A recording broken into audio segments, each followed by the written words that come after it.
El gobierno colombiano y las FARC acuerdan una reducción de hostilidades que por primera vez tendrá verificación internacional. El grupo terrorista sostiene que será una tregua, mientras que los delegados gubernamentales recalcan en que será un desescalamiento del conflicto. El anuncio genera interrogantes como cuál será el alcance de este compromiso y sus plazos, ahora que las FARC limitaron el cese unilateral del fuego a 4 meses.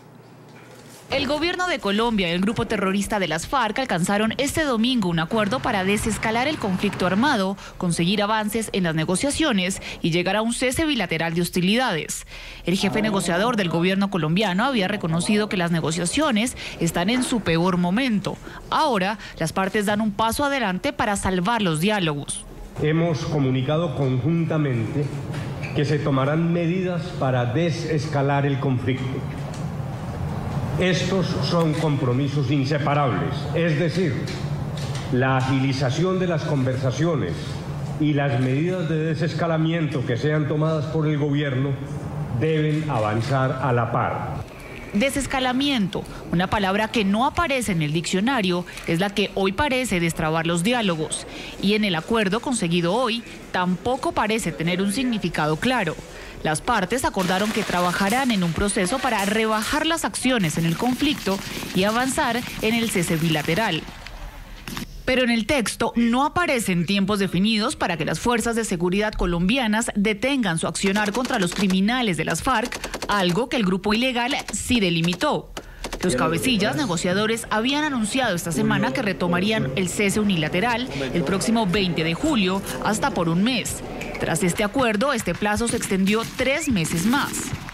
Tiene hoy el pueblo colombiano la conquista específica de la tregua unilateral anunciada por las FARC para iniciarse el 20 de julio, ahora reforzada con la decisión del gobierno de corresponder a este gesto y actuar decididamente en función del desescalamiento. Los negociadores de las FARC hablan de tregua y los del gobierno de desescalamiento. Críticos del proceso de paz consideran que esta retórica solo significa el inicio de un cese bilateral velado, tras una cruenta ofensiva de las FARC que en los últimos 2 meses golpeó a las Fuerzas Armadas y a los civiles en el sur del país. Sin embargo, el comunicado asegura que el Estado colombiano no tolerará coerción a la población por parte de alguna organización ilegal. No vamos a repetir experiencias fallidas. No vamos simplemente a paralizar la acción de la fuerza pública por la simple ilusión que puede resultar frustrada de lograr un acuerdo. Del comunicado conjunto destaca el anuncio de verificación internacional del llamado desescalamiento a cargo de UNASUR y de la ONU. Es la primera vez que el bloque suramericano, impulsado por los gobiernos afines al llamado socialismo del siglo XXI, aparecen en la mesa de diálogo de La Habana. Sin embargo, pese al anuncio de verificación internacional, el comunicado de este domingo no precisa cómo será ejecutado. La oposición en Colombia había propuesto la creación de una zona de concentración donde los integrantes de las FARC podrían continuar en armas mientras concluyen las negociaciones. Según el comunicado conjunto, el objetivo de este acuerdo es fortalecer la confianza de los colombianos en los diálogos de paz, algo que el gobierno colombiano había reconocido tras la ola de ataques violentos de las FARC. Lo que sí me parece claro es que el proceso está llegando a su fin, o por bien o por mal. Este acuerdo también ocurre luego de que el presidente Juan Manuel Santos anunciara cambios significativos en la cúpula militar con el nombramiento de 3 comandantes de las fuerzas militares que, según analistas, tendrían la misión de llevar a las Fuerzas Armadas a la etapa del posconflicto. Establecemos contacto en vivo en Bogotá, Colombia, con el general en retiro de la Policía Nacional, Luis Mendieta, quien permaneció en poder de la FARC durante 12 años. General Mendieta, una buena noche y gracias por estar con nosotros. Buenas noches, Carlos Eduardo, y un saludo muy especial para todos nuestros amables televidentes. Bienvenido. El gobierno de Colombia se compromete a un desescalamiento en el conflicto con las FARC. Esto desde el punto de vista militar, ¿qué significa? Sí, nosotros estamos pendientes del pronunciamiento del señor presidente de la República, que creo que va a hablar en algunos minutos, para ver cómo va a ser este desescalamiento que pienso está pendiente toda la opinión pública colombiana. Esta decisión, le pregunto, ¿es un desaire a militares y víctimas directas de la FARC? Usted precisamente fue secuestrado por esta organización criminal. No pienso que sea un desaire. el señor presidente de la República es autónomo, fue elegido precisamente en unas elecciones democráticas por el pueblo colombiano y en este momento toma las decisiones que él considera pertinentes en este proceso de paz.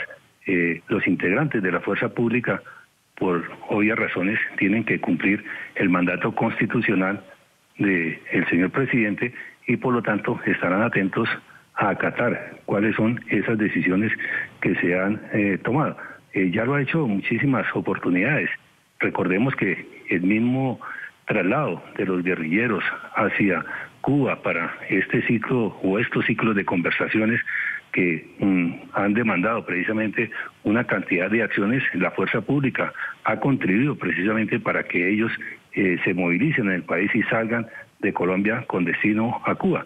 Por lo tanto, en estos momentos si hay unos gestos de paz, si hay un cese unilateral por parte de las FARC, que ojalá sea definitivo, pues obviamente los policías, los soldados, pues son los más interesados en que en Colombia haya paz y por lo tanto acatarán todas las decisiones que tome el señor presidente de la República, el señor ministro de Defensa y pues obviamente todos los integrantes, los mandos de las Fuerzas Armadas. General Mendieta, aunque el gobierno habla de desescalamiento, para muchos esto es un cese bilateral del fuego.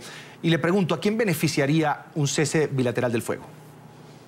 Yo creo que el cese bilateral tiene que demorarse todavía un tiempo porque infortunadamente las FARC no han dado muestras reales de querer parar ese accionar.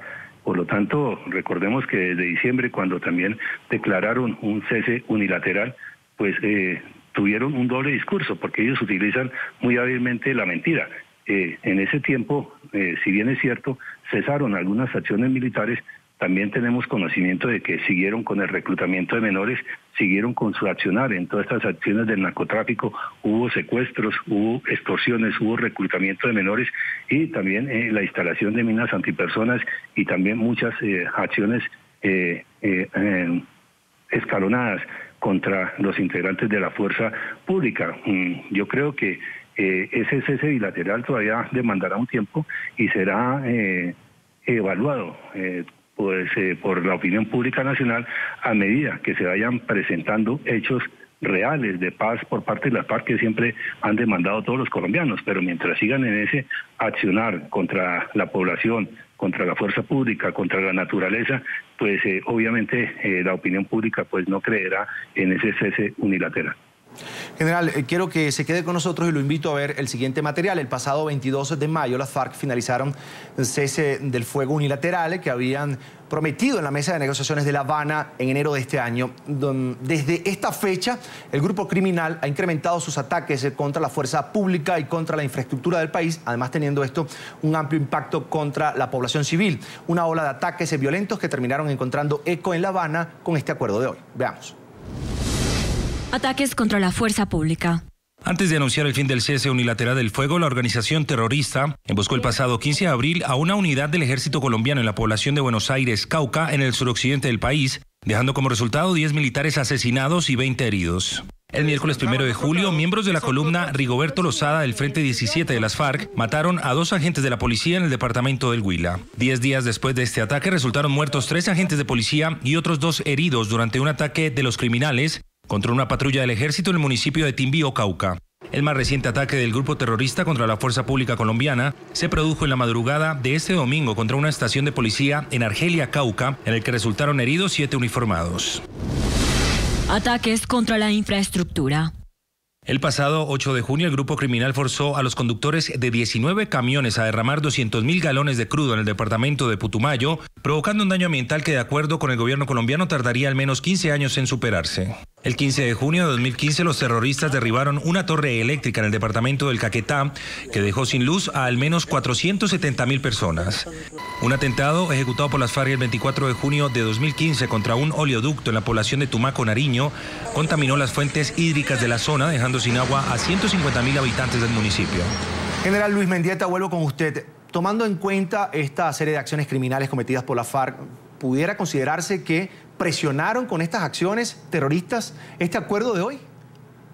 Ellos siempre han estado presionando, pero pienso que el doctor Humberto de la Calle, en su pronunciamiento en días pasados, prácticamente les dio un ultimátum y yo creo que las FARC reaccionaron y es como toman esa decisión de decretar en primer lugar un mes de cese unilateral, que ya según las últimas comunicaciones se va a prolongar 4 meses. Yo pienso que las FARC son los que más van a perder si terminan el proceso, porque en primer lugar ellos tuvieron un reconocimiento internacional, todos los países han apoyado, colaborado precisamente para sacar este proceso adelante y ellos han sido beneficiados porque han salido hacia Cuba, los integrantes se les han ofrecido todas las garantías, aparte de eso allí han estado atendidos por la comunidad internacional.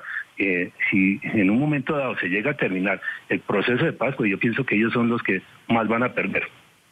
General, ¿cuál es su apreciación de la verificación internacional por parte de UNASUR y la ONU a este compromiso asumido hoy por la FARC y el gobierno de Juan Manuel Santos? ¿Sí denota realmente un avance en el proceso de paz?